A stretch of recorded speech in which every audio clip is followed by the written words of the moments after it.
Ciao a tutti esploratori, questa serie che raccoglie moltissimi video di storie create da me si chiama Esplorazione. In Esplorazione vi racconterò ucronie, vi presenterò specie aliene ideate da me e vi porterò in scenari fantascientifici. Esplorazione indaga anche in possibili futuri dell'umanità, a volte potrei addirittura raccontarvi la storia di un personaggio, la cui la vita può o non può cambiare all'interno dei miei scenari. Alcune storie di esplorazione si possono unire, per esempio se parlo di un universo alternativo, è possibile che una specie aliena proveniente da un altro universo possa visitarlo. La cosa bella di esplorazione è che potete consigliarmi cosa fare o creare nei commenti. Deciderò io se realizzarle e se ci sarà la possibilità. Se volete fare parte della community Dodo, visitate il nostro Discord, il cui link trovate in descrizione. Lasciate un mi piace e se non l'avete ancora fatto, iscrivetevi. E dopo aver detto questo, immergiamoci in questa esplorazione. Sono passati 20 anni. Il leader chiamato Cacciatore è morto, lasciando la gestione dell'impero a un consiglio in mano alle Amazzoni. Negli ultimi anni, nei cieli terrestri e nello spazio, gli alieni sembrano essere spariti. Questo ha spinto il governo amazzonico a iniziare l'esplorazione del nuovo mondo. Una specie di colonizzazione, ovviamente, che partiva dal Sud America. È stato scoperto che la popolazione al di là del Sud America è diminuita, così tanto da trovare intere città europee abbandonate, offrendo un clima spettrale. Ma questo non ha fermato i coloni amazzoni, che hanno iniziato a costruire tantissimi campi agricoli, case green, inaugurando una nuova era nelle città ormai in rovina. In questo nuovo mondo l'Amazzonia è una potenza che deve combattere con piccoli stati come l'Australia, che vengono assimilati in poco tempo. Ricordiamo che se il cacciatore è morto, il Consiglio Teocratico Amazzonico mantiene l'ideologia della sua religione e non introducendo alcuna riforma. Un paese che rinnega l'inquinamento, privilegia l'agricoltura e il consumo di energia verde. L'impero obbliga le persone a diventare vegane e chi viene scoperto a uccidere un animale viene reso concime per le piante. Questo regime viene definito dalle poche nazioni che ancora riescono a resistere prima che l'impero li assimili ecofascismo. In ogni caso, in questi 20 anni sono cambiate molte cose.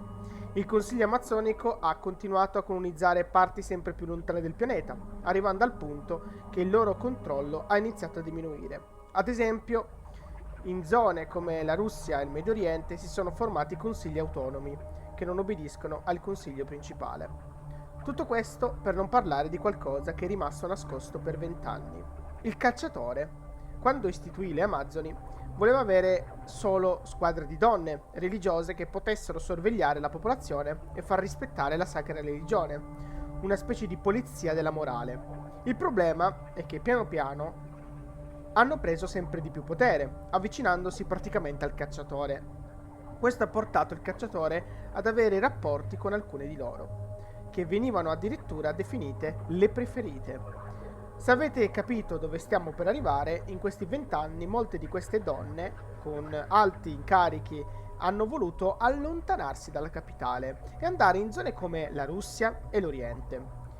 Con loro hanno portato figli del cacciatore, che hanno permesso a loro di stare lontano dalla capitale senza essere controllate e i figli venivano istruiti per diventare un giorno i futuri discendenti dell'impero amazzonico.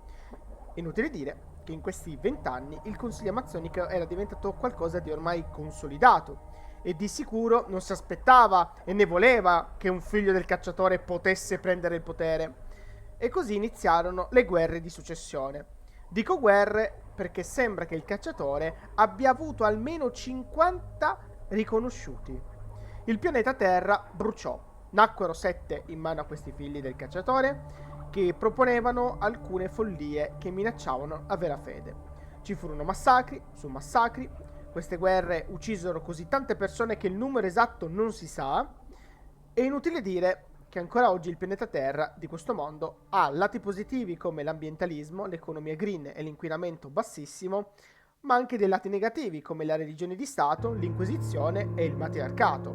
dato che la religione dell'impero consente solo alle donne di diventare membri della classe religiosa, e ovviamente succede che i discendenti del cacciatore abbiano rapporti con alcune di loro, portando alla nascita di vere e proprie monarchie, che si dividono il pianeta facendosi la guerra. In tutto questo, anche se gli alieni se ne sono andati via, gli umani sono tornati a farsi la guerra tra di loro, portando il mondo in mano al re con il diritto divino. Governano un pezzo di terra e rivendicano di essere discendenti dell'impero amazzonico.